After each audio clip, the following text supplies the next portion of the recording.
Hello guys, ഞാനിന്ന് എൻ്റെ കൂട്ടുകാരിക്ക് gift വാങ്ങാൻ വേണ്ടി വന്നതാണ്. ഞാൻ എന്തൊക്കെ വാങ്ങാമെന്ന് ഇങ്ങനെ ആദ്യം സെർച്ച് ചെയ്ത് നോക്കി. പിന്നെ വിചാരിച്ചു ഹെയർ കാർഡൊക്കെ കൊടുക്കാമെന്ന്. പിന്നെ അത് വേണ്ട വിചാരിച്ചു. ശരിക്കും ഞാനിങ്ങനെ ഗിഫ്റ്റ് വാങ്ങുള്ളൂ കേട്ടോ, കൊടുക്കാൻ ഞാൻ മറന്നു പോകാറുണ്ട് പലപ്പോഴും. പിന്നെ ഞാൻ കുറേ ഫൗണ്ടേഷൻസ് നോക്കി. പിന്നെ ഞാൻ കുപ്പിവള നോക്കിക്കും എന്നാണ്ട് മനസ്സിന് പിടിക്കുന്നില്ല. ഞാൻ വാങ്ങിച്ചു കൊടുത്ത ഇഷ്ടമാവുമെന്ന് എനിക്ക് അറിയില്ല കേട്ടോ. പിന്നെ വീണ്ടും ലിപ്സ്റ്റിക്ക് നോക്കി. അങ്ങനെ എൻ്റെ കണ്ണ് പലയിടത്തും പരതി. പിന്നെ മണിമാലയ്ക്ക് പോയി. പിന്നെ ഞാൻ വീണ്ടും ഒരുപാട് വളകൾ കണ്ടു. നമുക്കിങ്ങനെ കളക്ഷൻ കൂടുന്ന ഒരു സാധനം വാങ്ങാൻ പേടിയാന്ന് പറഞ്ഞ പോലെ. പിന്നെ ഈ ക്രാബ് എനിക്ക് ഭയങ്കര ഇഷ്ടപ്പെട്ടു, ബട്ടർഫ്ലൈയുടെ.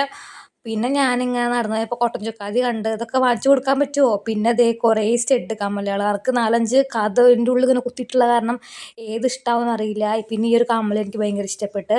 പിന്നെ ഈ വീണ്ടും ബട്ടർഫ്ലൈ കണ്ടപ്പോൾ ഞാൻ നോക്കി. പിന്നെ ഞാൻ പൊട്ട് വാങ്ങണം വെച്ച് പൊട്ടിൻ്റെ സെക്ഷനിലേക്ക് പോയി. അങ്ങനെ അതൊക്കെ കഴിഞ്ഞപ്പോൾ എനിക്ക് ഒരു അടിപൊളി സാധനം കിട്ടി. അപ്പോൾ ഞാൻ അടിപൊളി സാധനം വാങ്ങി വിചാരിച്ചിട്ടാ. ഇതാണ് ആ ഒരു അടിപൊളി സാധനം എന്ന് പറയുന്നത്. പിന്നെ വേറൊരു സാധനം കണ്ടു, ഈ ഒരു ചെണ്ടയായിരുന്നു. അപ്പോൾ അതും ഞാൻ അങ്ങോട്ട് വാങ്ങാൻ വിചാരിച്ചു.